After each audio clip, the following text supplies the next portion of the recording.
Hello everyone, welcome to He Black She White. This is Lee.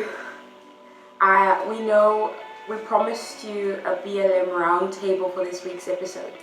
So we've decided not to do that right now, as we're looking for a more well-rounded panel of speakers, just because we want to hear every side of this issue as it pertains to different people. So Hispanics, white people, black people, Africans and Americans, and how it affects everybody across the board and their opinions on it. So we've decided to extend our search for people who will be willing to speak in a public space without the fear of being cancelled by people, which should not be a thing that happens. We should all be able to share our opinions without the fear of backlash from friends or family or whatever in society, really.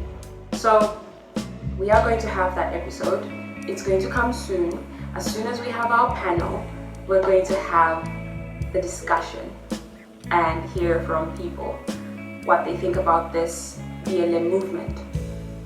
It is affecting us all. We know it's an American movement, but it's affecting everybody around the world. People's lives are being changed by this, so we need to discuss it and all of us give our honest opinions and learn from each other, really. So enjoy this week's episode. It's about mental health and how we can all be advocates for mental wellness. So bye, enjoy. And they're pinning it all on what's been an overwhelmingly peaceful movement for racial solidarity. It's true. Research backs it up. Only a tiny fraction of demonstrations have had any violence at all. That's why she's living in Martha Vineyard. It hurts. That's why she's rich. It hurts. That's why she lives behind a wall, a gated wall around her house. She acts like she's suffering. This woman's rich, wealthy. She probably doesn't even have to put her own clothes on. I bet you Obama's scared to go home at night, and he's wicked. Yeah, absolutely. She can easily beat him up. I know. Right, so did you get your booty to the poll? That is a good question. I mean, I didn't, because we haven't technically got anything to vote for. We're also yet. not Americans, so. No. Oh, we in my country we're gonna vote next year. So. Okay, so Although you'll definitely be. I don't know. I lost my voter's registration card. I have to go back and register. But you're living in the UK. Yeah, I can go. I can fly out. Oh, so you want a dual nationality thing? Do you want to go again for that bit? I don't know. What do you?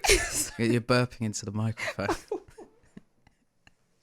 You're gonna cut that out. No, it's staying in. No, it's not. All the mistakes is what makes art the best thing. It's for Patreon. Sorry, what did you ask me? What I said was, like, are you going to become a dual national citizen, or are you going to choose one over the other? I don't know. See what God does. Okay, interesting. Where God leads. So what?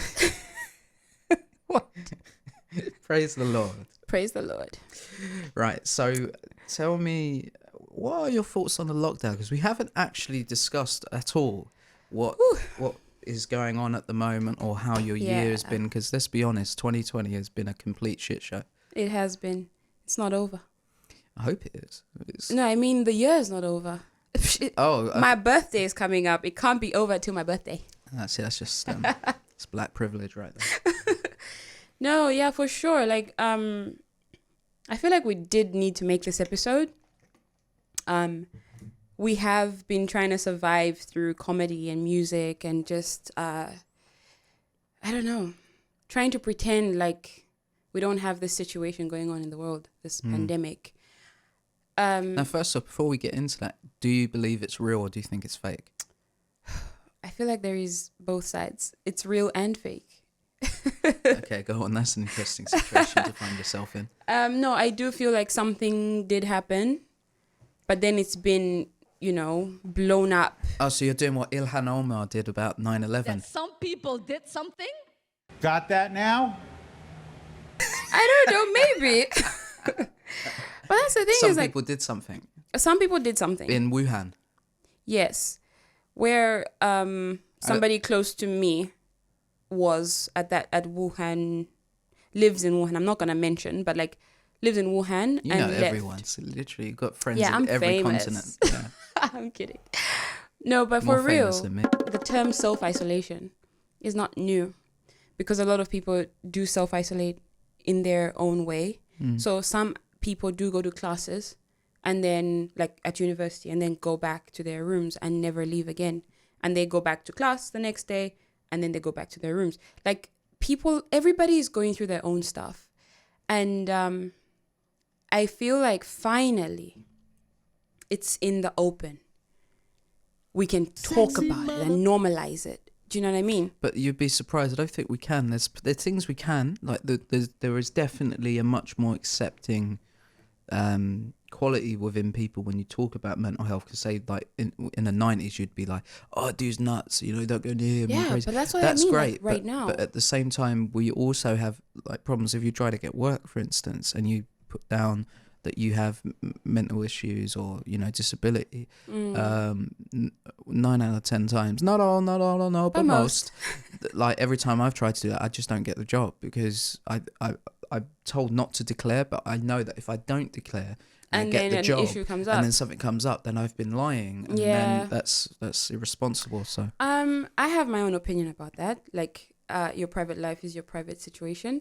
For example, like, I know for a fact in certain, because it affected a cousin of mine, in certain aspects of work and whatever, they don't have to declare. Some people ask their HIV status and then they're like, you don't have to declare. You know what I mean?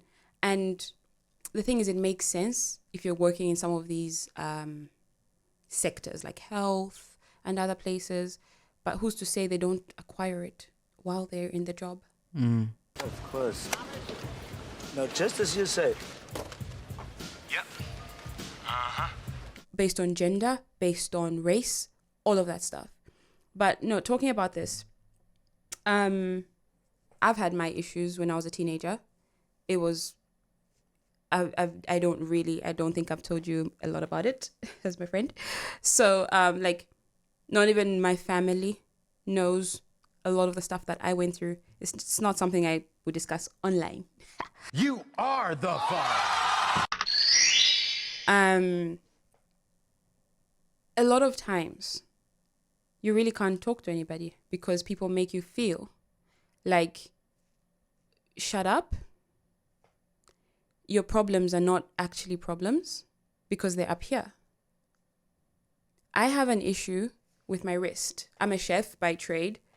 And when I was training, it began because, you know, as a chef, you have to carry stuff, and I think it got triggered. So I've had CT scans done. I've had infrared, I've had like ultrasounds and all the weird scans that, you know, could look at the tendons and the capillaries, the whatever is in there. They've done all of that. Mm-hmm. I've had physiotherapy, infrared, electric shock therapy for my hand, and still it acts up. Nobody can see it. My doctor said I was faking it. My own doctor, who I paid lots of money, private hospital, because government hospitals are not doing anything for me. So can you imagine? That's a physical pain that I can feel physically sometimes. Mental health problems, I don't even like to call them problems. Mental health in general, situations, I don't know what to say, are the same. And for me, it makes me angry when people say, oh, you're faking, or there's nothing really wrong with you. I've had people close to me who have those issues, have different types of issues. And yeah, I was with them when people would be like, you are faking. And they were literally not. I've triggered some of them. You know what I mean? And so this lockdown situation, I feel, has allowed us to bring things into the open, because even people who have not necessarily been diagnosed with anything are like, there's something wrong with me. I just can't deal. And they're going online and they're talking about it. I know, like, there's a minister of loneliness here, isn't there? I'm not sure. Is a minister for loneliness. I laughed at that. I was like, wow, that is such a... in my mind, I said it's such a white problem. Like, Western problem.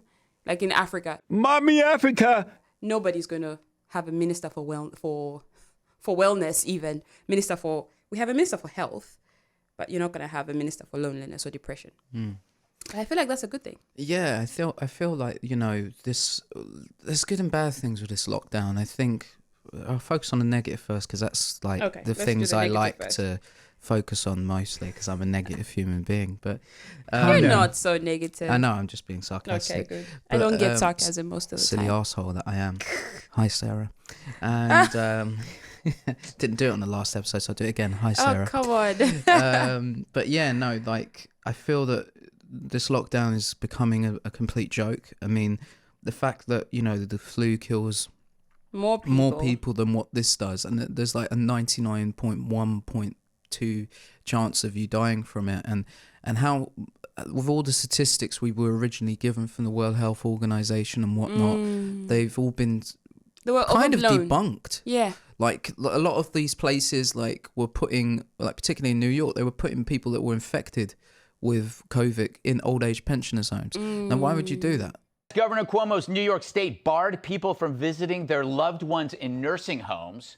His state simultaneously forced infected patients into the same places. And now we hear of an extra 1,700 deaths at these homes. The death count nearly 5,000. So unlike other parts of the world where people try to slow the spread, this action accelerated it. Thank God Chris Cuomo pressed his brother on it. Do you think that you are an attractive person now because you're single and ready to mingle? Do you really think you are some desirable single person and that this is not just people's pain coming out of them? I think beauty is in the eye of the beholder. Well, it helps to have a brother in the news business and have a brother in government. Then scandals have a way of disappearing in a big shrug. Plus, it means more time to bash Trump. That, like, realistically, if you need to do lockdowns, you should lock down the people that have either massive breathing issues. My mum has COPD issues. What's COPD? It's like breathing related problems. She takes like pumps and things like that. Okay. Like elderly people, maybe onwards of late 60s, 70s onwards. You know, all of these sort of things. They're the ones that are being hit by it. I mean, children. I've not really read those too much about children dying. I mean, I've heard one or two stories where it's been like children have been severely affected by it. It's mostly been like newborn babies. Yeah, so it's like, I don't know. Like, and at first, I think the thing that did it for me was at the beginning.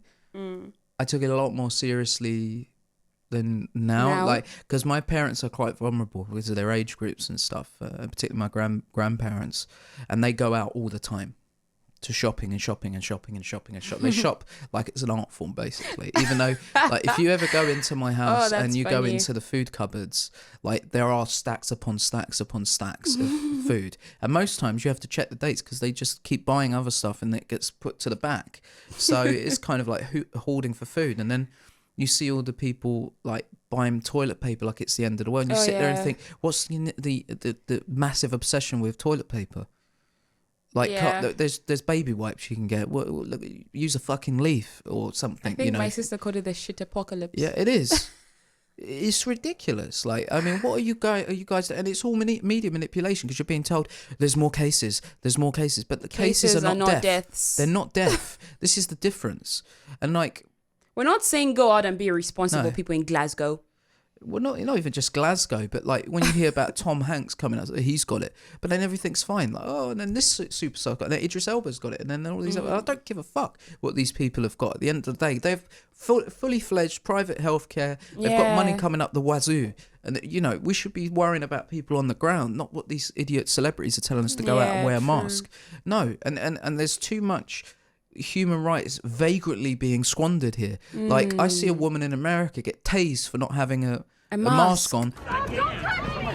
Tonight, a woman who refused to wear a face mask at an Ohio middle school football game is now facing multiple charges. Get off of me! Put your hand behind your back. I will not put my hands behind my back. I'm not friendly. Don't nothing wrong. Police say the school district in Logan, Ohio requires all spectators to wear a mask or leave, but Alicia Kitts repeatedly refused, telling Officer Chris Smith she has asthma. When Officer Smith told her she was now facing a trespassing charge, police say she put up a fight.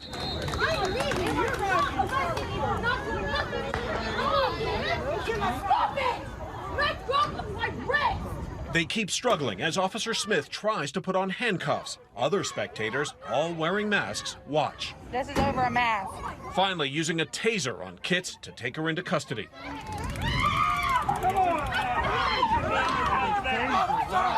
Tase somebody over a mask. Tasing this lady over not wearing a damn mask. As Kitts is led away, she appears to have a mask bearing an American flag in her pocket. And then That's Miss outside. Nancy. It's not. And then Nancy having the mask. stupid no mask in a hairdresser's when and then claiming that she was set up when realistically they hired the place out exclusively for her. So who's setting her up? Like, you know, it's one rule for them, one rule for another. The same with Fauci. Fauci telling us 1 minute, oh no, it's fine not to wear a mask. No, you must wear a mask. And then he's the one at a baseball stadium sitting there without a fucking mask on. Yeah. You know, and you sit there, what are you going on about? But anyway, You wonder, why are you locking us down? Yeah, like why are we being locked? Why is the virus not transmitting in buildings past 10 p.m? Why can't they be? Why are they not? For example, when they can't go to a cinema, for example, it's complete. You got to sit in the cinema with a fucking mask on. Did you see that football game in America where everybody's sitting? Like people are like, oh, so this. I don't know how they were sitting vertical or horizontally. So somebody commented and said, are you telling me the virus does not spread vertically? Or was it like horizontally? Since they're all sitting in like that one direction. Is it not going to pass from side to side? Yeah, it's, what do you call it? It's been split to half, or not even half, a quarter capacity. Because in Japan, like I know specifically because I'm watching the G1 at the moment, which is a wrestling tournament, they have a fourth capacity. You can't cheer. You have to have the mask on, but you can only clap. If you're on a roller coaster in Japan, you have to wear a mask. You can't scream. Churches in America were told you can't sing in church. No. I mean, it's like, it's a vagrant. It's like I would like to think I'm libertarian in many ways. I don't like the government getting involved with things like this realistically and taking away people's liberties. But then when I don't want to go down like a QAnon route here, but when you find out about what Bill Gates and his foundation have been doing for years with vaccines, and now they're the ones that are developing the vaccines, and how there's potential auto chips that we're going to be implanted in us so that they can check what we're doing. The Antichrist. It's just, I'm kidding. It's all like, it's all negative, you know. It's like very odd. Yeah, it's like my friend Michael. Like I try and show him clips sometimes of things like this, and he will literally get so angry or walk out the room and say, "I don't want to watch it. I'm not interested." And so I feel bad sometimes when I send him stuff for like Black Lives Matter and things to try and show him like what's actually going on in the world at the moment. Yeah. But I get why he does it, because it's like, you know, after a while, your mental health starts to go down. It does start to go down. You know, and I don't know whether I'll ever talk explicitly about everything that I've gone through over the years, but what I will say, because I think it would be a navel-gazing piece of trash to listen to two people talk about, oh, you slit my wrist. But, you know, at the same time, like, I want to use this platform to have openly honest conversations about this stuff, because there are massive problems when it comes to mental health. Yeah. Specifically within social media, like everybody jumps on people so quickly with little to no information. Yeah. And then people forget also the fact that people can hold grudges and just take them into the public arena and amplify them. And that's the thing, like, honestly, this lockdown's not allowing people to have any outlet. No. You are told, you know, restrictions are eased, and then they're not. I've got family that lives in Australia, in Melbourne. And if you know what's going on there, you can go crazy. Yeah. Now imagine being locked down against your will, of course. In flats. You can't literally even go outside the flat door. Out. 3,000 people remain under lockdown in 9 public housing towers in Melbourne due to a coronavirus outbreak. Our reporter Danny Tran is in Melbourne and joins us now. Danny, how are police enforcing this lockdown? Gemma, Victoria's Chief Police Commissioner has described this as an unprecedented operation. More than 500 police per shift will be trying to ensure that everyone keeps to the detention orders that have been issued for more than 3,000 residents in 9 public housing towers. They'll be working in pairs and dividing the floors of the Commission towers between them, 2 and 3 between each, and using CCTV to make sure everyone abides by these orders in a desperate bid to control the outbreak here in Melbourne. Like, I look at my own family that's there as well, and I'm just like, at some point they couldn't even answer calls. They were just like, I just can't deal with anything right now. I'm sorry. I'm okay. If I'm not okay, I'll let you know. Just stop calling me. It was that bad. They can't see friends. You're in a house. You're sharing a house with 4 other people, you know, because we're millennials. We can't afford like to live alone. You know what I mean? So, yeah. And then loss of job. It's ridiculous. And plus university on top of it. Well, I'm going to go to university in 2 weeks. Aren't you going to be locked down though in your apartment? Yeah, but even so, that really doesn't bother me. I know people are complaining at the moment about, you know, you're paying £9,000 or something to just have pre-recorded sessions. I'll be honest with you, that actually works better for my mental health at the moment. I don't think I could necessarily be in a room with about 200 people listening to something, because since I've got borderline personality disorder, there's things that I just can't do anymore. So, for example, if I ever have a film screening again, I won't be doing Q&As. I won't be doing interviews because with people because I just can't misunderstand? do it. Well, not so much misunderstand. It's just I have too much pressure.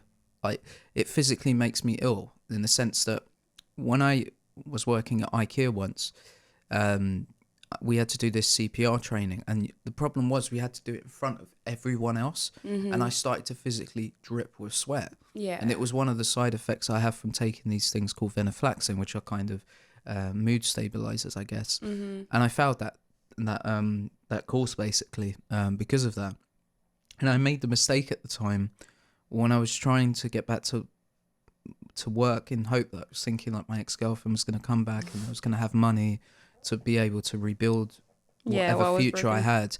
And then I lost my job because I wasn't well enough, and I shouldn't have been in the role that I was in. And I had a mood swing because the thing with having borderline personality disorder, your mood will go up and down all the time, as well as I have an unstable personality disorder as well, so they fluctuate like this all the time. So when I hear that I'll be confined in my little studio in the university I'm going to, this is bliss to me, because all I really need to do is, well, at least for my course, is I need to write, go out, make films, come home, edit them, and then submit. And that works for me. And that's just 9 months. Lectures online. Yeah. Yeah. You see, and also thank you very much to the DSA and the student wellbeing people that have helped me get to university and that's this year. very important. Like, I wanted to talk about that because, like, with uni has so much pressure, right? And like a master's is not. I've just completed mine. It is not easy, and you know, you might miss deadlines and all of these things. And our universities have resources for us to use, but most people won't use them because of the stigma. If somebody sees you walking to, I think mine was called PsychAd, and I would pass their offices as I went up to, you know, my department, and sometimes I felt like, go in there, talk to someone, but I couldn't. My parents, you know, would tell me like, we need to get you seen. This was like I was a teenager in university, so it was at the end of high school and the start of my undergraduate year. I was not okay, and I'd tell myself, like, I'd have this voice. I think it was God. I'm a Christian. I believe in God. I think the Holy Spirit was telling me like, go see someone, and I was like, I can't, because people are gonna see me walking into that office and they're just gonna think you're not okay. Like the stuff that I was thinking, I can't speak about online just because I'm not comfortable with people in my life. Yeah, no, that's knowing fine. that. No, but that's I not mean, what we're gonna use. That's not what we're gonna do. Anyway. Exactly. We're just here to bring. I'm just a bit more honest. You are very open. I'm very transparent, so that's what hurts when people make people claims just, about me. Yeah, exactly. But I mean, and it's a very good quality. But awareness needs to be made. Like, there's this Dr. Caroline Leaf. I read her book Rewire Your Brain, and that was very, very helpful for me. But it's people like her, seeing a female, a Christian neuroscientist. For me, that is what, drew me to seeking help.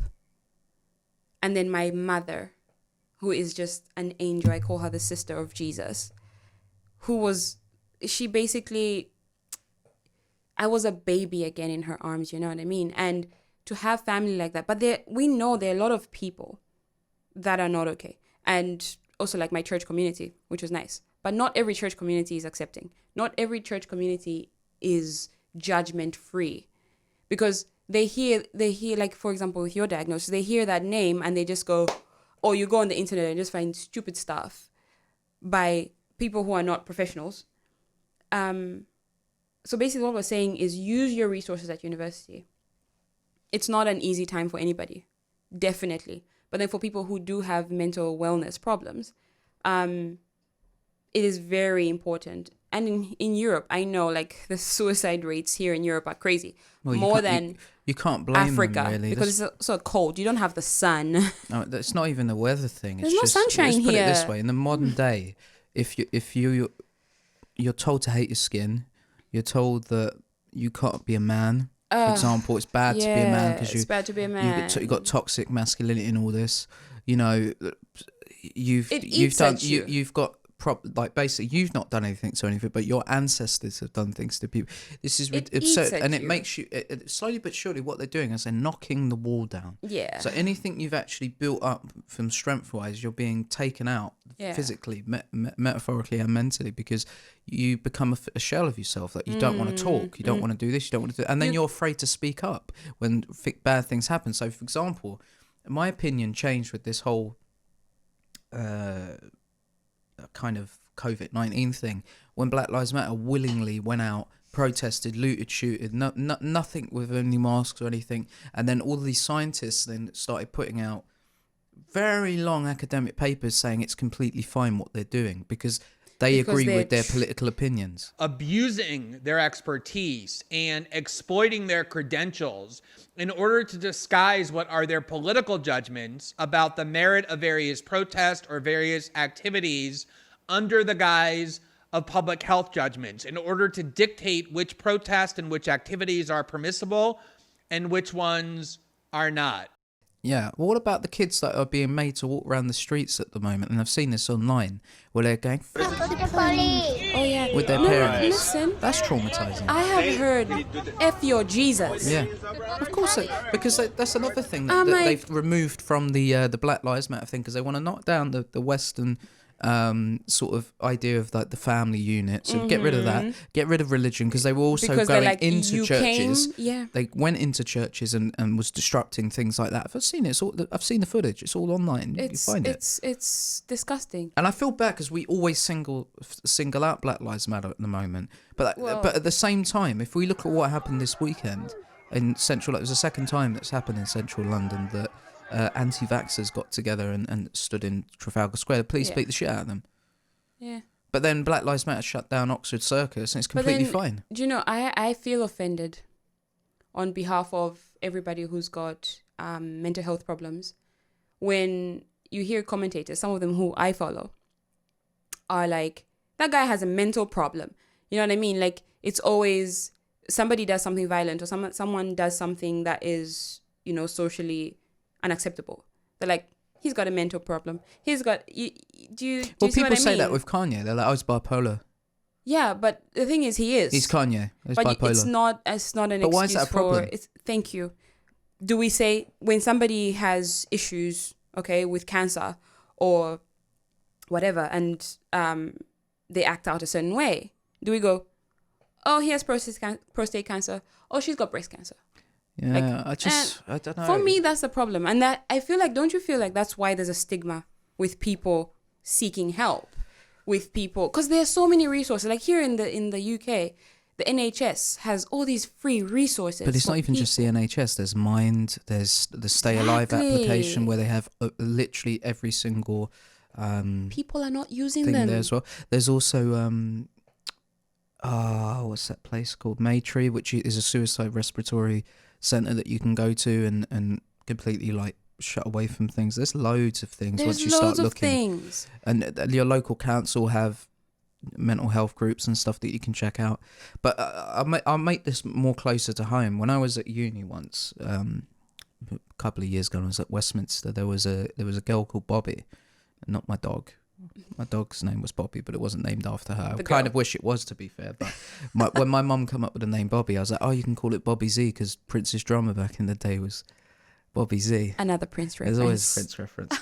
And I used to run a film club in uni. I can't remember what I called it, but it was basically somehow a lot of the art students came over to this film club, and I would just show like all different types of movies. And I remember when I did like my introductory speech, like one of my friends at the time, Tato, who wasn't a friend of mine at that moment, he was giving all dirty looks like, what the fuck is this guy going on about stuff? But she was like really receptive, and she stayed back. Oh, a beautiful woman as well. She spoke for a bit, and then we started to have these. It was like weekly film screenings of all different kinds of movies, but we'd all become friends after it. And I remember she did a performance piece outside the National Theatre, which was her sitting on a bench, recorded over 24 hours, so that it would do this massive time loop sort of thing. She was a pure conceptual artist. Like, she knew what she was doing. And just before we left, the last year,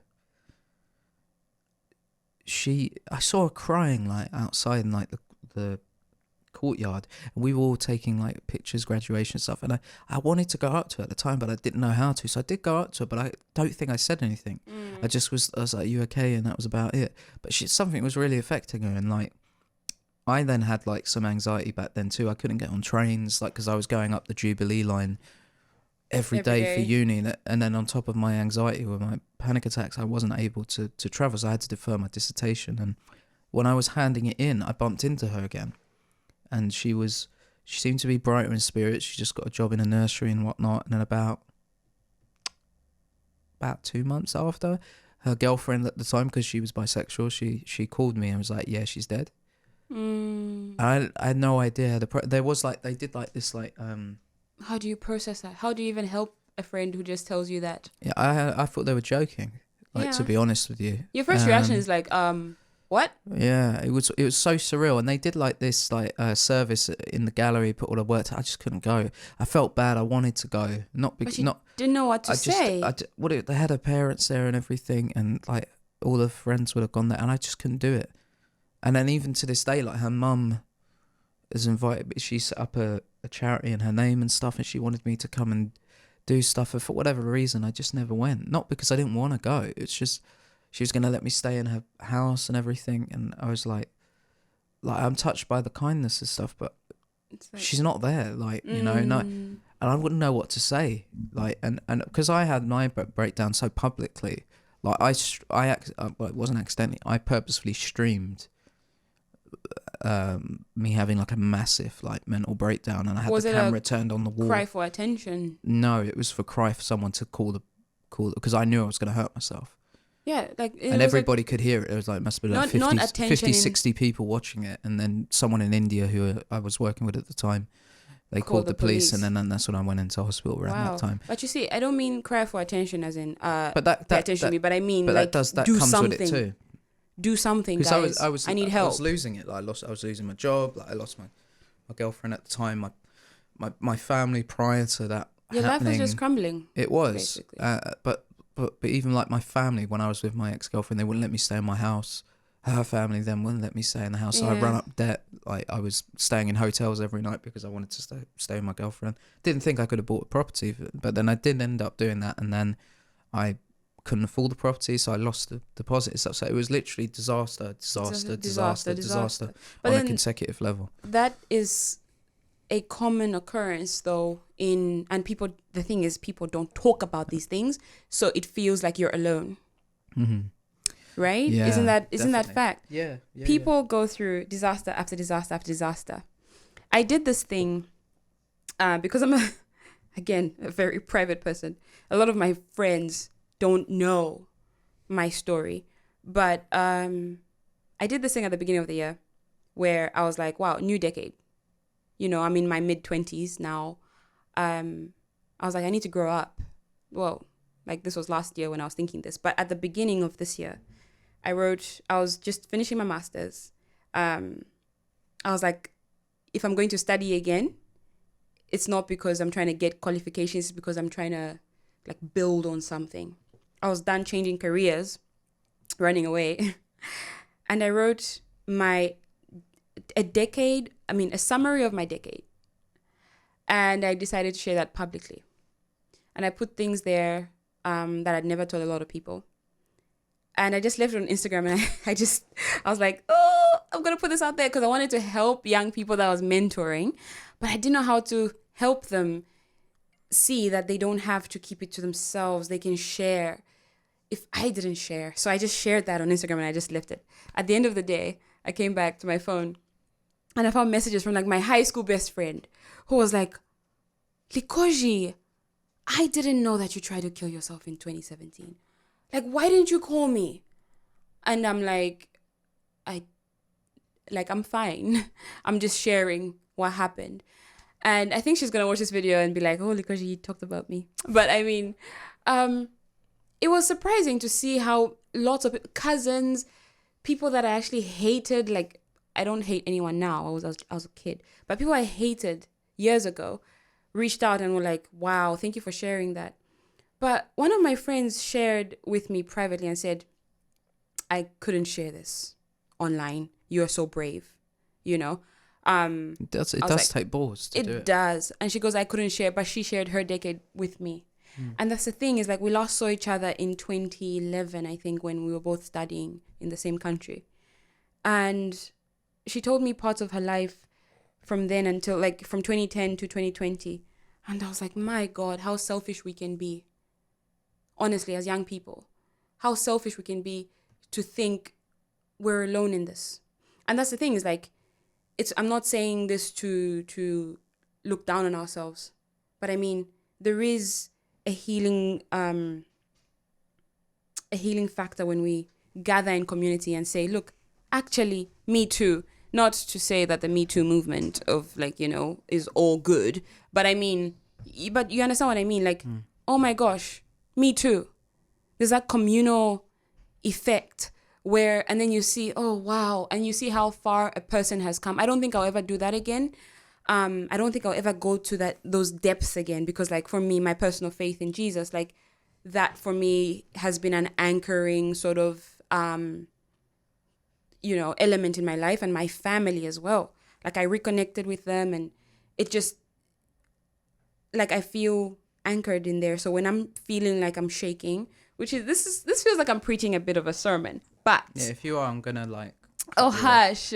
But I'm talking about like, the winds may shake and you shake, but if you have the microphone again, you were good on the second episode, but now you're hitting up the mic again because I use my hands.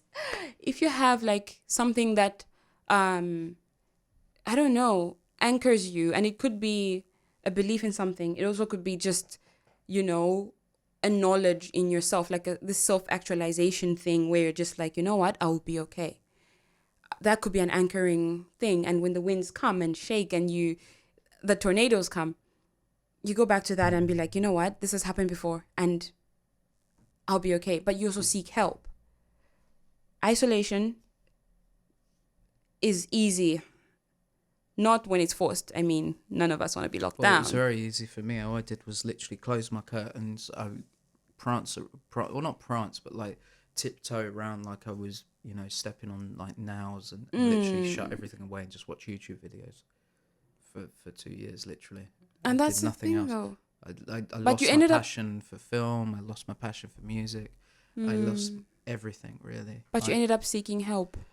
Yeah, I guess. But like, I don't know. It's like, Do you think Sometimes you I would be do. where you are now if you didn't seek help? I don't know.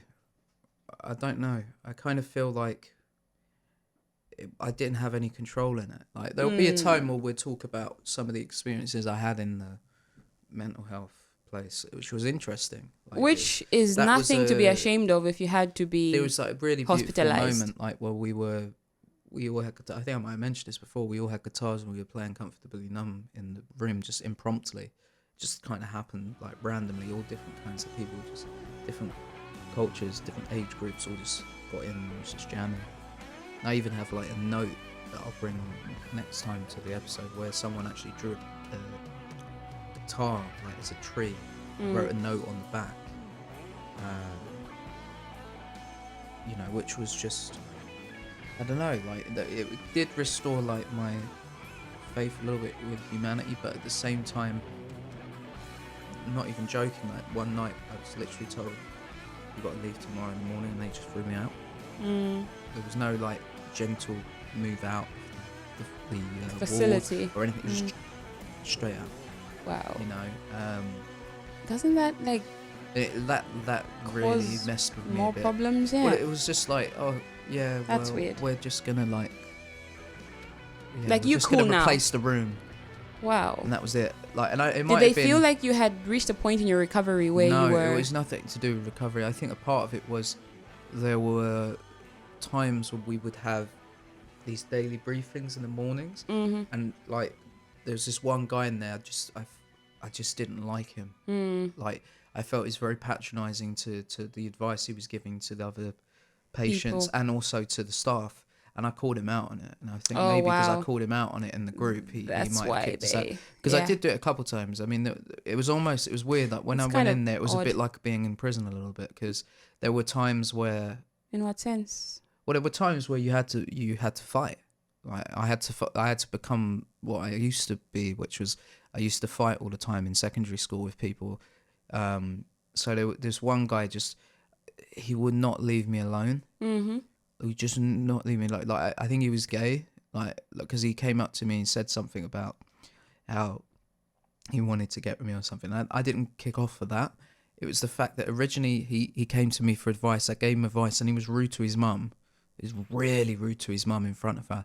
And I apologised to his mum because I gave him the advice, which was, I told him, look, just be calm with her. Don't be rude or anything. Just, try and reconnect with her, because I think he was adopted. And then one day he was following me everywhere. And then I went into another room and he was talking behind my back. And I said, you want to say something? Let's go. Hey, you want to be a farmer? Here's a couple of acres. Let's do it, And so there were times there were fights and things like that. I even had a fight at the beginning because I didn't want to be in the room. Yeah. Like I didn't want to be locked. It was just like because I didn't have any. It was a survival mentality. I didn't have any reaction. way out. I was trapped in this building for 30 days, whether I liked it or not. So I went at this big black guy. Because I picked up a massive, probably bigger than this chair, and I was throwing it at the window, so I wanted to get out. And he was running at me, and I must have tried to swing like this. For people that know me, they haven't ever seen that side of me, so this is going to sound really funny. So I went like this. I've never to seen him. that side of you. Well, it's very rare it comes out. And I went like this, and he ducked, and then he grabbed my arm, and it still hurts when I do that. And it kind of went out of its socket. Oh. And he put me straight to the floor, and I was like, okay, look, it's cool. You got me. And then he dragged me by my face down. These are the doctors, I might add. Dragged me by my face down the corridor, threw me onto a bed, and then I just remember a needle going in my arse, and then I was gone. But supposedly it happened a second time because my uncle saw it the second time. Like there was massive, like it all kicked off with someone else in there. Then I started acting out, and I must have went to punch someone, and then my uncle reckons within a second I was like spazzing out on the floor and foaming at the mouth. Dang. Because they must have gone like that. Seizure. I don't know what it was, but Induced I by don't remember that. Like, I cannot. Yeah. I only remember doing it once. I don't remember doing it Do you again. think you're gonna, as a filmmaker, I always refer to that, but do you think you're ever gonna make a film about your life experience? No, not so much my life experience, but I would like to tell a story about what it's like being in that inside. Like there was this time as well. We were doing like mood drawing, and that I went out with the doctor and like we were taking pictures of things. And I'm quite a touchy-feely person, so like I don't know, I can't really do it here, but I'd be like, yeah, that's cool, thank you. And Well, then move my hand there. like Yeah. this, for example. And she got really mad, like, don't touch me and stuff. And this was one of the women that were doing it. And it really upset me because it's like I'd come so far. And it was such a small thing. Like, it's just a, touch of gratitude or whatever. And I didn't realize I was doing it. So I learned things about myself, like what you should say in certain situations. And not what you shouldn't do, And you learned this. Up to that point, I didn't know these That's things. the thing, is like, but you had help to realize. I know, so I know someone who's dating somebody with anxiety currently, and this person cancels plans. Okay. Which is natural for someone that has a mental health issue. Natural. But people the get thing pissed is, with it. if you're dating somebody who has a mental health problem, like, come on, you've got to be a bit more understanding. But people aren't. So that's the on thing, demand is culture like, now. We want what we want when we right want it. now. Like, it's quick gratification. What do you call And it? why would you? It's like what I put in just that script that they cancelled me for. Why would you bother to work on a relationship with someone where in your pocket you've got a computer where you can find hundreds or thousands of other people that you can just see immediately? Yeah, like, leave, right? So, like, for example, when I first met my ex-girlfriend, when I picked her up in my car, and we were driving, both our phones went off from Tinder. And I think I put myself in this situation a little bit where I was like, oh no, I'm not really using it anymore. Well, I wasn't, actually. I just happened to still have it on my phone. And it went off. And she's like, I thought you weren't using it. I'm like, really not. And then I glanced at hers. Hers was open, and she had something like 4,000 men just gagging for her.